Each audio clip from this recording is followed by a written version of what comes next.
ఒక పేదవాడు చాలా కష్టపడి ఒక చేపను పట్టుకున్నాడు. పెద్ద చేప తగిలింది ఆయన గాలానికి. సంతోషంగా వెళ్తున్నాడు ఇంటికి. ఇంటిళ్ళపాదికి భోజనం పెట్టచ్చి ఇవ్వాలనేసి. ఒక బలవంతుడు చాలా పెద్ద పెయ్య ఉంది వంది వచ్చి పట్టుకొని ఈయన కొట్టేసి ఆ చేపను గుంజుకున్నాడు. ఎంత భంగపోయినా కూడా వదులుతలేడు, గుంజుకొని వెళ్ళిపోయిండు అనమాట. వెళ్ళిపోయి ఆ చేప పిల్ల వాని చేతిలో ఇట్లా తప్పించుకోబోయి వాని ఏలుని కొరికేసింది.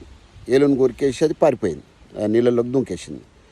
వీడేమో ఆసుపత్రికి ఉరికినాడు. డాక్టర్ సాబ్ ఏమో చూసి, ఒరే బాబు ఇదేం ఇట్ట అయిపోయింది అనేసి మొత్తానికి ఏదంతా క్లీన్ చేసేసి బ్యాండేజ్ చేసి పంపించేసిండు 3 రోజుల తర్వాత రా అని.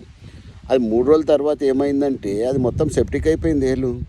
అరే ఇదేంద్రా బాబు సెప్టిక్ అయిపోయింది, దీనికి మందు లేదు, దీనికి కట్ చేయాలి, లేకపోతే నీ చెయ్యంతా తీయాల్సి వస్తుందని ఏలు కట్ చేసిండు. మళ్ళీ 3 రోజుల తర్వాత వెళ్ళి చూపించమన్నాడు. చూపిస్తే అది మొత్తం మోజే వరకు వచ్చేసింది సెప్టిక్ అంతా కూడా. ఇక గ్యాంగ్రీన్ అయిపోతుందిరా బాబు, ఇంతవరకు గడి చేయాలని మోచే వరకు గడి చేసిండు.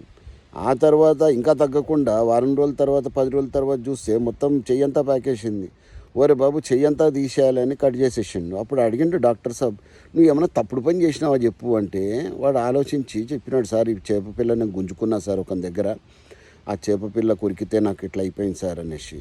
అర్జెంటుగా వెళ్ళి వానికి క్షమాపణ చెప్పంటే వాడు వాని దోలాడు పట్టుకొని వాని కాళ్ళ మీద పడి నన్ను క్షమించరా బాబు అనేసి వానికి ఇంకా పైసలు ఇచ్చేసి అంతకన్నా పెద్ద చేప కొని ఇచ్చిండనమాట. ఆ తర్వాత ఆ సెప్టిక్ అన్నది మెల్లమెల్లగా తగ్గిపోయింది. కాకపోతే వాని చెయ్యి అయితే పర్మనెంట్గా పోయింది. ఈ చిన్న పిట్ట కథను బట్టి మనం ఏం తెలుసుకోవాలి మిత్రులారా? బలవంతుడు బలహీనుణ్ణి ఎంత హింసించినానని తప్పించుకోగలను అనుకుంటాడు ఏ రకంగా అయినా సరే. కానీ ప్రకృతి సూత్రం అన్నది ఒకటి ఉంటుంది, what goes around comes around in leaps and bounds.